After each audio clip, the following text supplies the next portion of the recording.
I'm Raquel Tapia, a graduate student in Dr. Woodley's Education 518 Pedagogy and Technology course at New Mexico State University. My book selection for the YouTube assignment is George, written by Gino. This book is important to education because it discusses what a school-age transgender individual encounters. Banks' 1998 The Lives and Values of Researchers discusses how educators should ask if the author is part of the community that the book is written about. So after doing some online research on the author, I learned she's a transgender speaker who has won the 2016 Lambda Literary Award in the category of LGBT Children's Young Adult. The passage I'm reading from is on page 16, provides a window on how George, a transgendered boy, feels about having to use the boys' restroom at school. Miss Odell returned with the bathroom pass.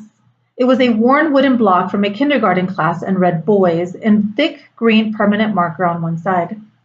George flipped the block over with a hollow slap, so the side facing her read room 205. Miss Odell put her hand on George's shoulder, but George shook her off and stood up. She could barely see her way to the classroom door through her tear-blurred eyes, and she navigated the hallway more from memory than sight. She stumbled, sobbing, into the bathroom. The boys' bathroom. Her lip trembled and salty tears dripped into her mouth. George hated the boys' bathroom. It was the worst room in the school.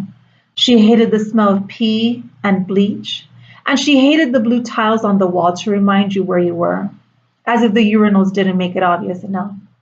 The whole room was about being a boy, and when boys were in there, they liked to talk about what was between their legs. George tried never to use it when there were boys inside.